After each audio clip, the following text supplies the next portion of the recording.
Could you tell us when you first heard of the peace encampment?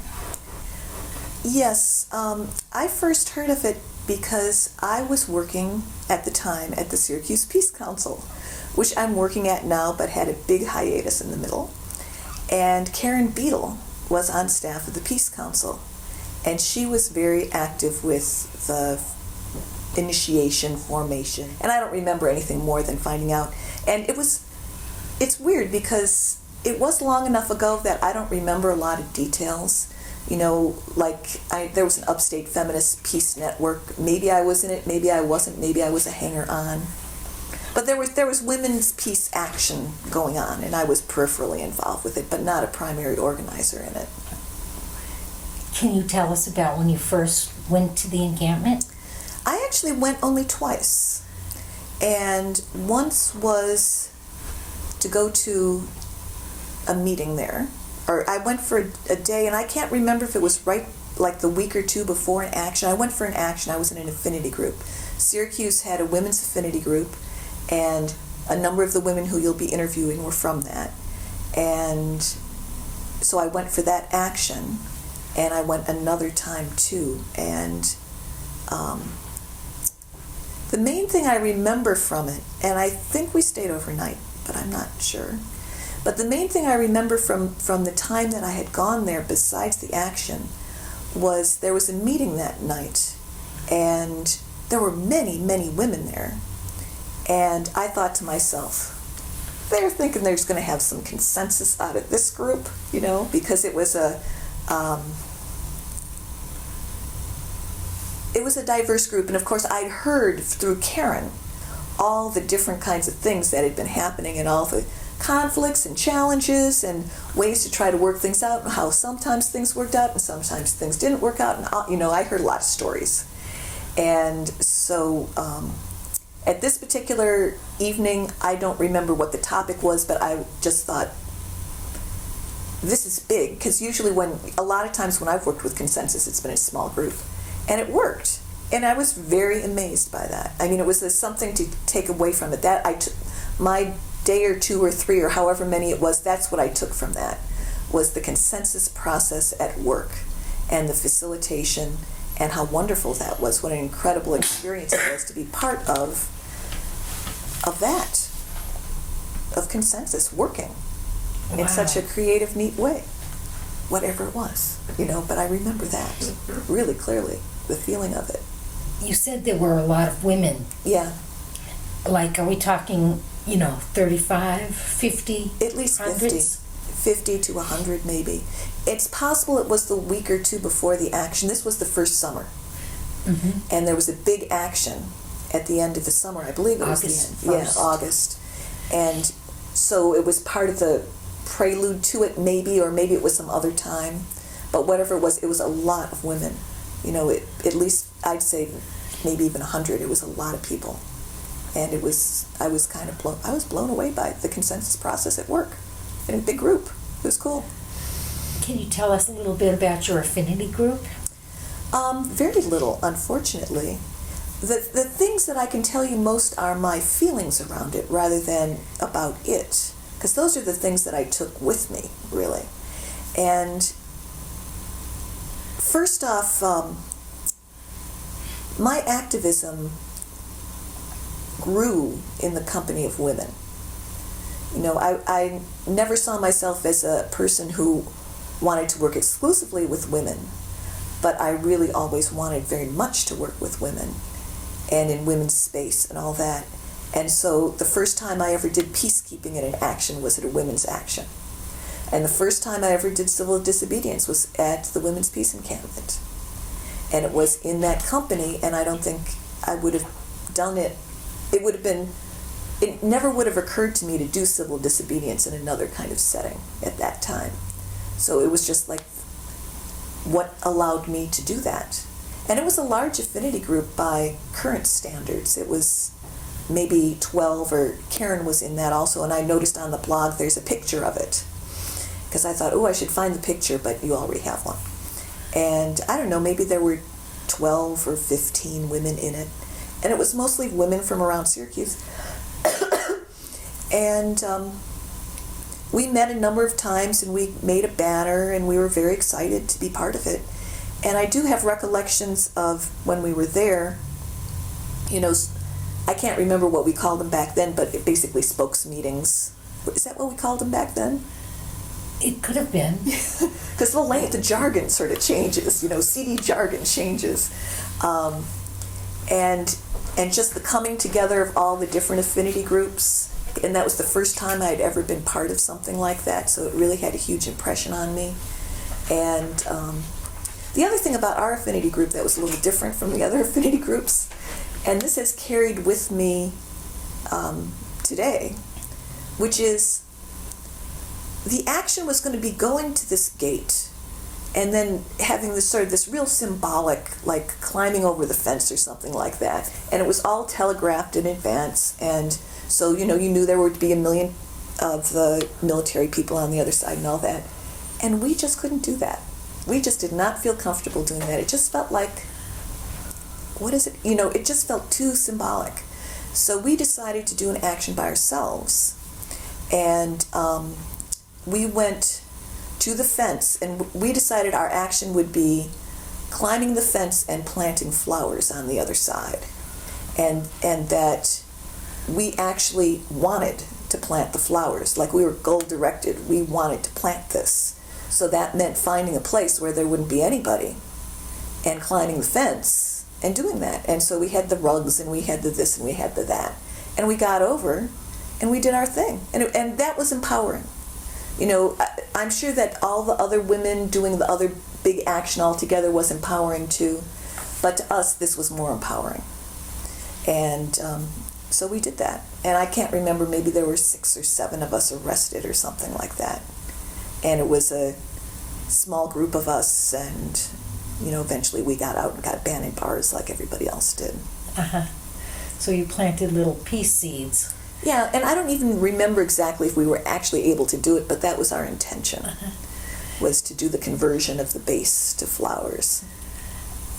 Wow, that's really beautiful. If you went to the blog, you would see that somebody just got a picture of an aerial view, and the road is a peace symbol. Oh, wow. I didn't notice that. Well, so when you were talking about planting the seeds, I was thinking of these little pea seeds. Oh, they made a road. That they were traveling this peace symbol. Yeah. I was curious, did you have other questions? No. I was curious about when you said you hadn't done CD before. Yeah. And that I was wondering if you could talk a little bit more about women's actions versus mixed actions, and what it was about a woman's action that would make you feel like you wanted to do CD, and where you were coming from prior Well, to that. I think what it is just the feeling of safety. It's the safety issue. And safety, I mean emotional safety, just not having to deal with the gender dynamics in the same way. It just felt safer on many, many different levels. And not safer like, oh, I'm going to get hurt if I do it in a mixed group, but just spiritually, emotionally safer to do something scary. It just felt, surrounded by sisters felt safer than being surrounded by, men and women. And, guys can be pretty frustrating. Women can be frustrating to deal with too, but it's a different kind of frustration. And women's actions I always found to be very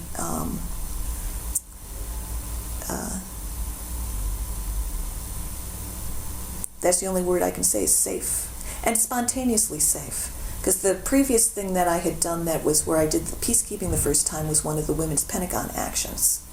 And that was a really intense experience for me too. And it was very... And there were a lot of things that were really hard about it, but if it had been with having women there made a huge difference. Having it being exclusively women's action made it possible, I think, and made it just had a whole different energy to it. It was a different energy. Just like thinking about doing CD, it was just a different energy. And had you done CD training, or were you training people in CD? Had I done it? Had you taken civil disobedience? I'm sure I had. Training? Yeah, probably. I mean, I've taken it so many times since then. Right, I don't okay. remember Well, if I took one before then or not. Yeah. But I'm sure we did something. I would think we did. Yeah. Can you tell us a little bit about the Pentagon action, how you got involved with that? What it was? That was because Syracuse has a great history. There was a woman here named Donna Warnock who was really involved with organizing it. And she was peripheral to the Peace Council. And so a whole bunch of women went down to it from here. And it was a very powerful experience because they had were either of you at it?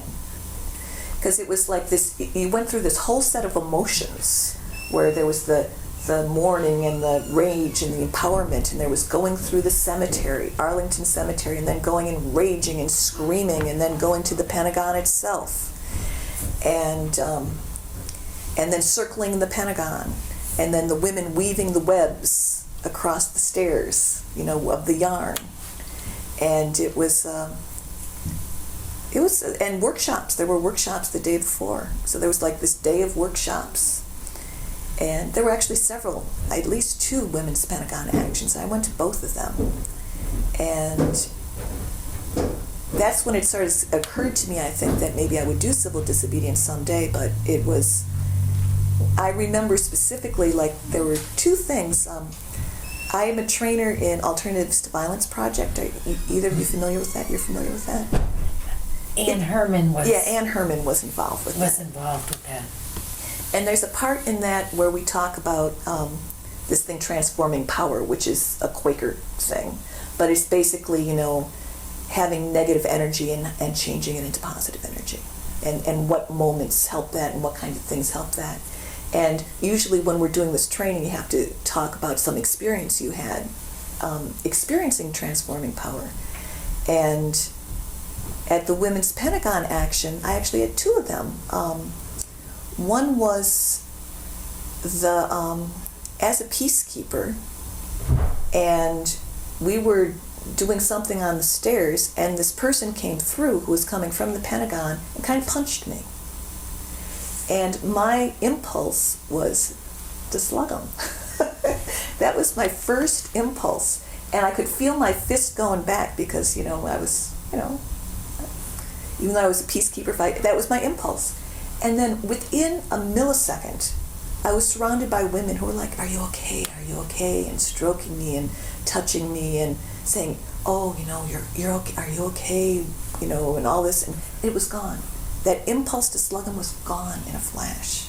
It was an amazing thing to feel, to want to be violent and have it gone in a flash. It was. And then another one there was a part where you were supposed to put crosses in the lawn in front of the Pentagon. And there was a woman in our group who had lost a sister. And she'd also experienced a lot of hard times in her life. And a couple of us were just sort of wondering what would happen to her when she put this cross in the ground, because it was her sister's cross. And she puts it in, she starts sobbing. And media event, right? Woman puts cross in ground. All of a sudden you could see every camera around because she's starting to go hysterical, right? They come around and, in a flash. And quicker than the media could come, though, all of a sudden a couple friends and I, we surrounded her. But within about 30 seconds, there were layers and layers and layers and layers of women surrounding all the way out, protecting her. And it was just, to me, it was a transforming power moment where people knew that there was this really potentially emotionally violent thing about to happen. And they just knew immediately what to do to protect the situation. It was really a neat thing. And to me, that tends not to happen as much in mixed gender events. In fact, that's never happened to me, and I've done many, many, many, things involving men and women, and they just don't have the same energy. And one of the things that's sad today is that there aren't really that many women's events like that anymore. Why do you think that is?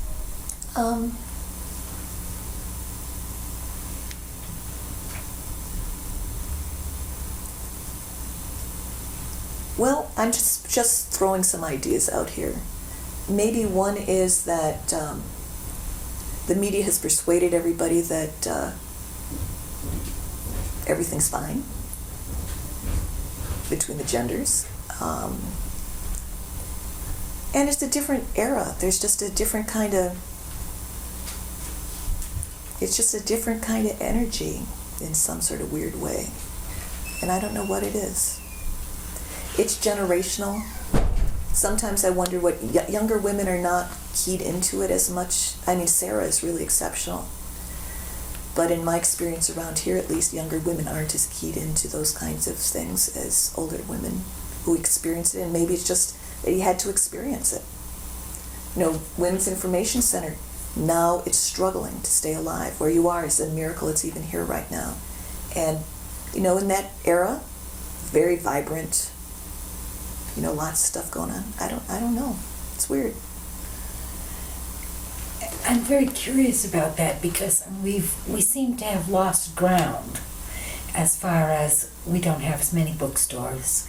We don't have as many festivals or music gatherings. And I wonder about, is there a bit of a backlash? I mean, things have changed with maybe, I keep wondering, you know, when did it change? What changed the things? I don't know. And on the other hand, maybe it's just the ebb and flow of how things are, because there were the 20s and then there's the 30s and the 40s. I mean, there's flows to all this. And probably by the time the 2030s come around again, you know, it'll be a whole different kind of energy. You know, because there's certainly a lot of things going on. It's just different. You know, it doesn't have the same feeling, but, you know, it has its own feeling. So I don't know. It's a tough one. Right, certainly the kind of actions that were done at the encampment can't happen now, do you think? And what do you mean, what kind of actions? Well, going over fences, just women going on their intuitive resistance to militarism, to patriarchy, kinds of things that women did. I'm not sure that those kinds of actions can happen now that we have Homeland Security. Even the demonstrations that are happening seem to be in cages. Well, yeah. I'm just thinking out loud here. I mean, there's a certain amount of, for lack of a better word, there needs to be a little more anarchy in the sense of, and what I mean by that is a little more feeling of not wanting to toe the line so much, obey the rules so much. Because even within demonstrations, there's a lot of concerns about what rules should I obey, what rules shouldn't I obey. Or like in the Peace Council, we often have questions ourselves about something as simple as permits. Do we get a permit? Do we not get a permit? You know, we need to claim our space. But then there's people who are coming who want to feel safe. Mm-hmm. You know, and so there's a lot of questions about, and we tend to not get permits unless we're trying to do something, how would I say it, really,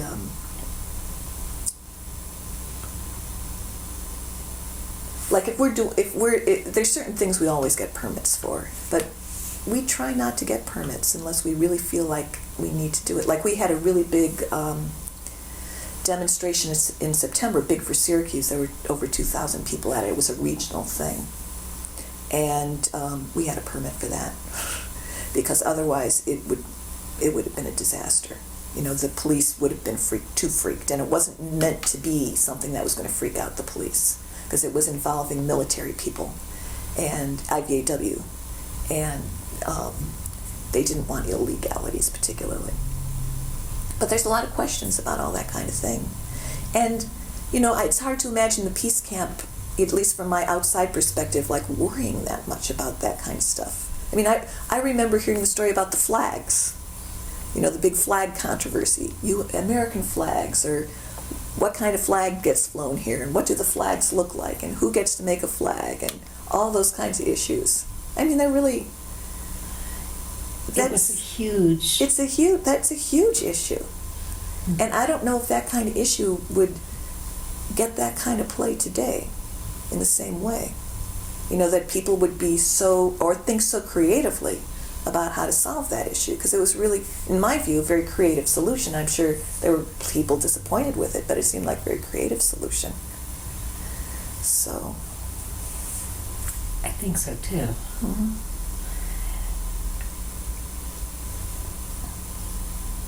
I'm curious about if you could talk about how you came to be at the Peace Council in the first place. What is it about your life that led you to that? And when did you start working at the Peace Council?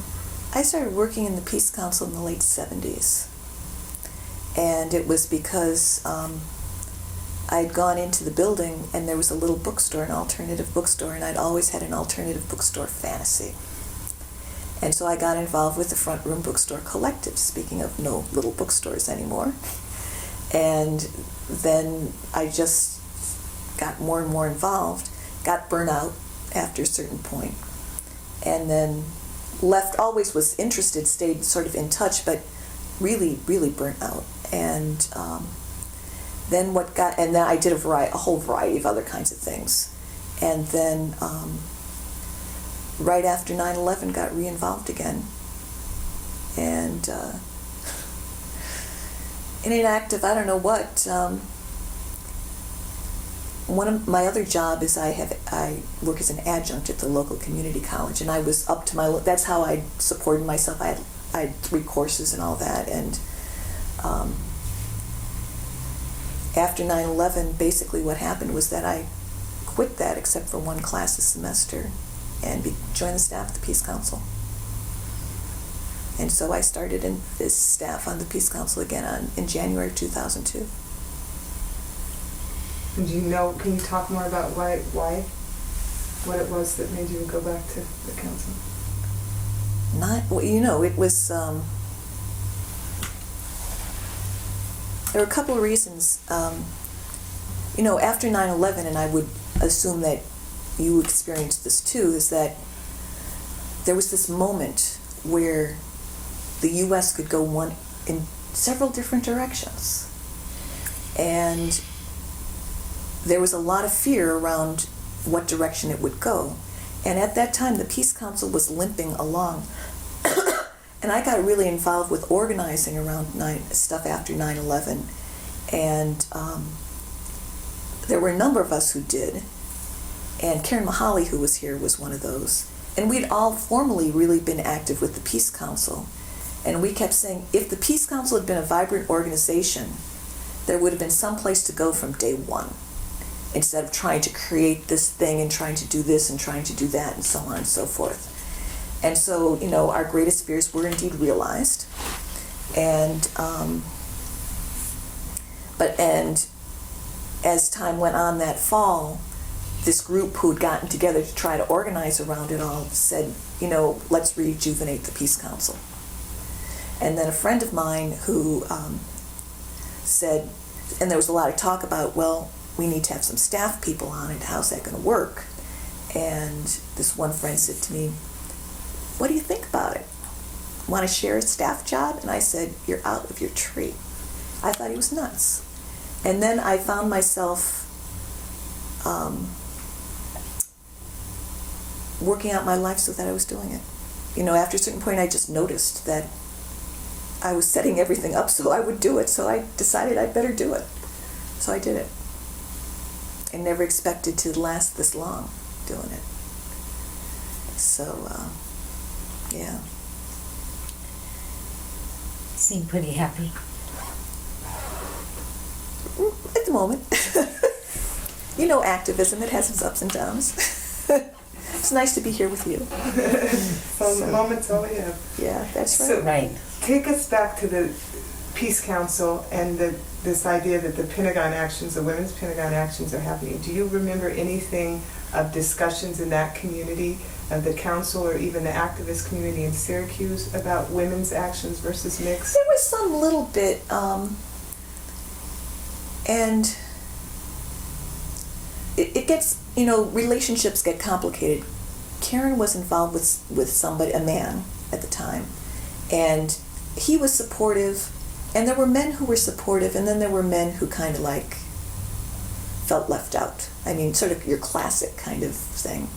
And there were women who were supportive and women who didn't care that much. And so there was discussion, but I don't remember it as being a major discussion. One question had been, would the Peace Council itself endorse it or become an active supporter of it or something?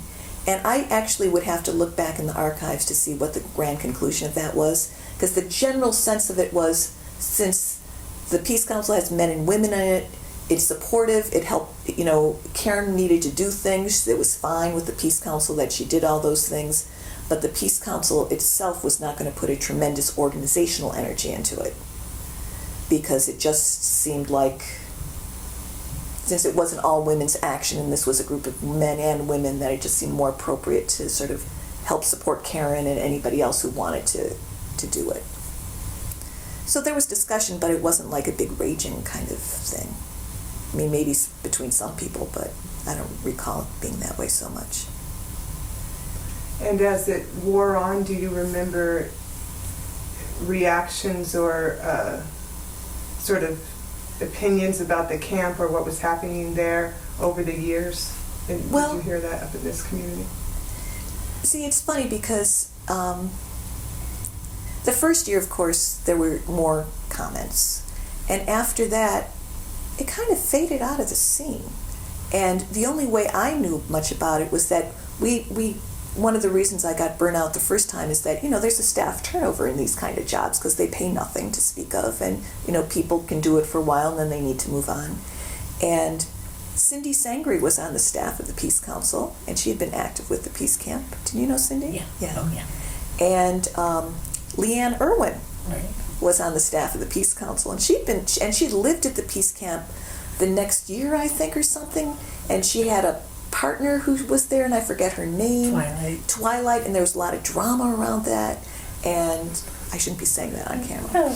And Like we don't know. Like you don't know. Drama in lesbian relationships. yeah, there was a lot of We drama. know that. and so I would hear it through her eyes. Mm-hmm. But I had no personal connection to it, and no one really did after the first year to speak of that I know of, other than, that. Because it seemed much more internal. And then there were other actions. There were some, actions that were set up by Central New Yorkers around the Seneca Army Depot, and I participated in some of those, and those were both women and men. And one thing I do recall, and again, it was more like overhearing and talking a little bit about it, but not having the experience, that there were some concerns by local organizers, local women organizers, about, there's a lot to think about when something like a project like the Peace Camp is happening, and a lot of people come with a lot of different hopes, dreams, visions, and baggage. And people have to live here when other people leave. And so there had been some concerns about, how do we do outreach to the community? What does that look like? And yet some people have, there's a lot of stuff around all that. And being somebody who didn't live in that community, but lived close enough and was thinking that at some later point we would be interacting with the Seneca Army Depot, there were some, people, it was a legitimate kind of question, and I know that at the Peace Camp that got brought up, and there was a lot of discussion about it. And again, I know that not through personal experience, but from Karen and some of the other organizers. Yeah. And I just want to pause for 1 minute to flip this. You said only 5 minutes. I wasn't prepared for having the Sorry, teaching. well, you keep asking these questions that don't have to do with the Peace Camp. Peace Camp? Are you kidding? It don't have to do with Peace Camp. It's all connected. Everything's It's all connected. connected. Yeah. I'm teasing. Okay, so go ahead. I interrupted. Where were we? About the local community. Yeah. So that was a concern. There were a lot of things that were difficult, certainly for some of the women who lived close by, because there was a certain transiency of women coming in, doing certain kinds of things, and then leaving. Yeah. So, what was that same thing? Do you get a permit or not? What is permissible and what is not? Yeah. Is it okay to paint a sign? If the townspeople paid for it, where does that leave us after folks have done it and gone? Yeah. Where does responsibility fall? Who takes, who holds the bag in the end? And there was a lot of, for some people living there,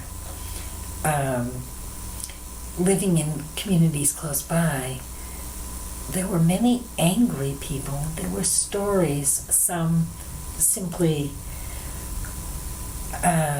tiny incidents that grew into these kind of horror stories. Mm-hmm.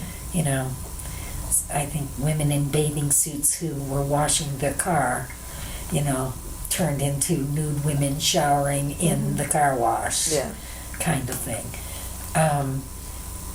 And it was really hard for, I think, the women who did live close by. Mm-hmm. Do you remember newspaper articles from those times at all? Not really, because Syracuse is far enough away that I don't think there were that many articles. It's like when there was the action, there was the Syracuse connection to it because we were going to it, there were articles. But as far as in general, I think I do remember with the Waterloo one, because there were some, moments that stirred up the news, the interest of the media, and that was one. But I don't really remember that many. I probably have clippings of them, but you have all that kind of stuff, don't you? We're accumulating. Okay. Yeah. I am kind of interested in that part because there was a way in which some of the mainstream media kind of turned their back when women insisted on them sending women photographers. If people were going to be on the land, that they needed to send women. And that kind of, I think, perhaps shut down some of the media, or for some women, it opened up an avenue to become, to work in a position that they hadn't been allowed to work, or so there were those kinds of things. Yeah, well, another tricky thing about the media is that they're not used to long-term events. And so they'll go for the opening day, the big event here, the big event there, but as far as anything that has to do with longevity, it's really tricky to keep their attention. Besides, peace is not colorful. That was one of the responses Oh, I really? remember getting. Not with all those paintings? Peace is not colorful. It didn't make, a picture wasn't exciting enough. Can you imagine what would have happened if this happened during the era of the internet? I mean, the alternative media would go bonkers. It would be neat. But to me, it's amazing that we did what we did without the internet. Mm-hmm. I mean, women came from all over the country, all over the world. I mean, we did not have not one single computer at that time in that house, or, Yeah. by the time the women went to Beijing, everybody brought their computers with them, and when something went wrong, there was an immediate internet connection, and I mean, women were hearing in America what was going on in Beijing, and so were the senators, and and so on. So it was a very powerful thing, and hopefully the archives, an online archive will make access of some of the excitement of that phenomena available to people who might not otherwise ever hear about it. True. Because our history, Herstory is not important to those historians. Well, actually, maybe so important that they have to make sure it doesn't happen. I think that's really probably has a lot of truth to And I can imagine why all the, Greenham Common was so inspiring to so many women, that to hear that something like that was happening in the United States, big thing. I mean, that's a really powerful thing. I have another non-Peace Camp question about the Peace Camp. Given that you were involved with the Peace Council and activism and such, do you have any thoughts on what it was about those times in the 80s that would lead to the Pentagon action and Seneca, these sort of mass uprisings of women? Anything particular about the political or social or economic climate? Well, that was also the era, it was sort of the heyday of women's music. And that time, Women's Information Center had a thing called Women Harvest every year. That was a weekend. And then they expanded it to a week. I don't know what it was, but it wasn't just women doing actions in peace and all that. There was a lot of that kind of stuff in the whole mix. And it was the whole mix that kind of supported other things. It was like a lively mix it was like a big stew of all sorts of things, and then things would bubble out of it. The cauldron. Yeah, the Peace Camp bubbles out and inspired by women who are doing it somewhere else. Right. It's a good question. I don't know. It's a good answer. Are there any of the women that you were in the affinity group that you stayed in contact with over the years? Are they still around, or? See, this is where it's really embarrassing, because I'd actually have to look at the picture to see who all was in the affinity group. Karen, I'm still friends with, and there's a number of the other women who I know, but we don't hang out together because it was a bunch of women who knew each other. Some women who didn't. A number of them left town, and because it was a long time ago, and it was there was an age range, but it tended to be more on the younger side. So, I'm one of the old timers now in Syracuse, and so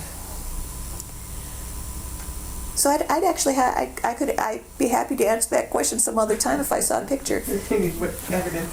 Yeah, I'd need to see, because it wasn't. How would I say this? You know how there's some experiences that really bond you with other people? For me, that wasn't it. It was like I was friends with a number of them beforehand. We were very friendly. We had a good time. We worked well together. But it wasn't like this thing where you come out of it and feel like we've been bonded for a long time. It was more of a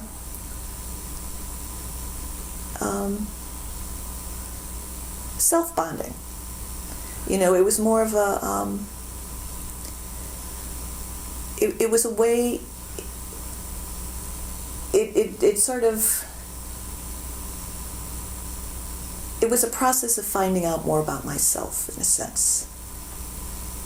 And in the presence and company, and I think that's how it was for a lot of women who did it. It was that there was the vision, of course, and we wouldn't have done it without the political vision and the hope of what this might mean for peace and unity and women and all that. But it was also a process of self-discovery and working things out with a diverse group. So it wasn't the sort of thing where you go, oh yeah, that group, that affinity group, that was, wow, that affinity, no. It was like, it was sort of a piece of a whole thing rather than being that key of a piece itself. But I think we took pride, we did have a little bit of pride about, we did this action ourselves, So. or not pride, but more like just knowing that we really, as a group, needed to do something that felt, for lack of more real, even though it's not as, it's just as unreal as, climbing over the fence into the arms of somebody. But I know I couldn't climb over, even today, I couldn't climb over the fence into the arms of some person waiting to arrest me. Couldn't do it. Doesn't make sense to me. Why not? It's too symbolic. It's just way too symbolic. Getting arrested is a big pain in the neck. And I understand there's a lot of people who say, well, all it is numbers and the media and the this and the that. I mean, there's a lot of good arguments for doing that, and I don't hold it against anybody who chooses to go that route. But that just makes me feel cranky, to just sort of like, okay, here it is. And whenever I've done actions that have felt like that, I've always felt really unempowered by them. And I think an action should feel empowering, or why do it? Either feel empowering to you and do something, actually do something. So, and I think that the Peace Cap action was a really great thing, in that it brought a lot of attention to the depot, as well as gave a lot of women a lot of experience in doing this kind of stuff in a somewhat secure, safe environment. Even though it wasn't safe in the outside way, but it was emotionally safe to do it. I think the self-bonding that you talked about was something that was a major event for many, many women. Mm-hmm. A milestone in their lives. Mm-hmm. That's a pretty big deal, to go and run a community through consensus. I mean, that's a big deal. To create a community and run it. Especially when people are coming and going all the time. And figuring out how to make it happen. I mean, that is a big deal. And it's a huge accomplishment to do it at all. Let alone for, however long. Like, my mind says a summer, but I know your mind is saying years. But my mind says a summer. Yeah, it was quite an accomplishment. And it was a miracle. Mm-hmm. The summer was a miracle. Buying the land, having that land stay in the hands of women for the amount of time that it did. Were there nuclear weapons at Seneca Depot? I believe so, yes. That was your understanding? Yes, that was the understanding. And you knew that back in the late 70s or 80s? Or I think that it was strongly suspected, and then materials came out later that confirmed that. And so when there was a lot of action in Europe about the Euro missiles, Seneca Army Depot became a really strong target for action. Not only with the Women's Peace Camp, but other kinds of activism, regional activism. As well as in the Utica area, Griffiths Air Force Base was also another place that a lot of regional actions happened. And both of them now are gone. Do you think that the number of people in these areas who did actions made a difference? I'm one of those people who, what's the big quote from Vietnam? Everything makes a difference. And the trick is that you don't know. I mean, anything you do oftentimes feels like it's not doing anything. But you just don't, there's no way to know. And my basic theory is the only way you know that you're not going to make a difference is if you do nothing. So why not give it a chance? Why not do something? And the worst that's going to happen is you're not going to make a difference. But at least there's a chance you will. So, and the other thing is there's no way to ever to know. They're never going to tell you. It's sort of like the lead up to the invasion of Iraq. I'm actually really, one of the things that made me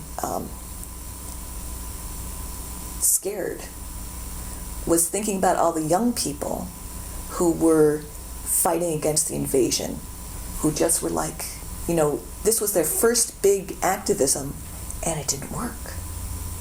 And I wondered what would happen to them, you know. And there's that sense of, you know, the world was outraged, the world stood up, and yet this still happened. What power do we have? Where's our sense of empowerment? All that kind of thing. And they're never going to say, oh yeah, we would have invaded Syria if you guys hadn't done that. They're never going to say that. Oh, we would have done this and that if you hadn't done that. They're never going to say that. So there's no way to know. But yet I personally think that Syria would have been invaded if we hadn't done all that. So, you know, I'd like to say, oh yeah, I'm sure it made a difference. I don't know. But it probably did. In some way, and the ripples and all that. Mm-hmm. I mean, look at you, you're still an activist. You're an activist. I mean, look at all the activists who graduated from there and have kept on going. I think that was one of the biggest things at the encampment. Mm-hmm. And I don't know if the encampment had not happened, would have meant as many of the women remained as active as they have. Mm-hmm. Because it fired a lot of spirit. Sure. And you see what's possible. I mean, that's the other thing, is that if you have tasted what's possible, it's a different kind of, you view things differently after that. Because it can happen. You know, it's the social form. Another world is possible. And when you experience that, even for a short while, it's like this ABP thing that I do is, it's training, and it's mostly in prisons. And so for a weekend, these people in prisons experience community. And they laugh and they touch each other. And they play games and all this stuff. And whether or not it makes a real difference in their lives, I have no idea in the long run. But in the short run, you know, they have experienced another world. They know another world is possible. They know that they don't have to have this world. And I think that's why these kinds of things are important, is that once you've experienced it, you know another world is possible in a way that just talking about it, you don't really know it. You know it in a gut-heart way. So. Well, I would like for you to talk all night. No, her 5 minutes are way over. Yeah, they're way over. It's going on for 50 minutes. But before we close, could you maybe, because you speak so incredibly eloquently, could you say anything that you might want to say about the importance of preserving herstory or sharing stories or this kind of project we're doing, or your attics at the Syracuse Peace Council? I'll say something about our attics at the Syracuse Peace Council. Going through our attic, there's a difference between, and what you're doing is you're making herstory real. It's not going to be behind like a little glass case with a little light on it. It's not going to be history or herstory, it's real. And part of the trick is to make things that happened real to people, that they really happened. It's not like this thing that happened, you know, with the dinosaurs. This is real. And so when I go through things at the Peace Council attic, and I'm going through these old, you know, Vietnam posters, and they were posters that people weren't saving to collect to put into a museum. They were posters that they posted because they wanted people to go to the demonstration. And you see that, and it has an energy to it. And I think that's what will happen with the materials you have, is that you see that and there's an energy to it. And it's real in a way that communicates so much about what happened and what is happening. Because what's happening today is all in the seeds of yesterday, you know. So it's very powerful, and especially with herstory, where it gets thrown out. It would be neat. Sally Walsh Wagner was not, I don't think she was at the Peace Camp. Is she on your list? Oh, she is? Have you met her? Oh, ho, ho, ho, ho. You're in for a treat, because she is a historian. And she talks a lot about how things, and she's an expert on Matilda Joslyn Gage. And she moved to Syracuse in order to live in and help renovate Gage's house in Fayetteville. And she talks about you have to save all these things. And part of it is that what gets saved? What's history? It's the generals, it's the letters of the rich people, because they had the big attics, they had the nice boxes, they had all these things. And so what happens, it's like Howard Zinn, there is no people's history. Because where do you find it? Or look at what you're going through, trying to piece together all these things, people's last names. Where does she live? Where's some stuff? It could vanish like that. And yet that's the power of it, is that we cannot afford to lose things that are part of our history and herstory. One of the reasons for that, and I know I get a lot of strength in this as an activist out of it, is that being part of a process is different than feeling like you're an isolated little speck.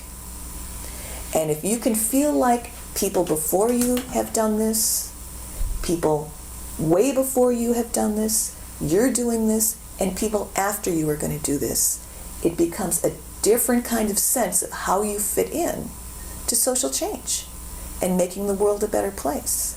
And without knowing what those people before you did, there's no way to feel part of that river of change and creativity and, again,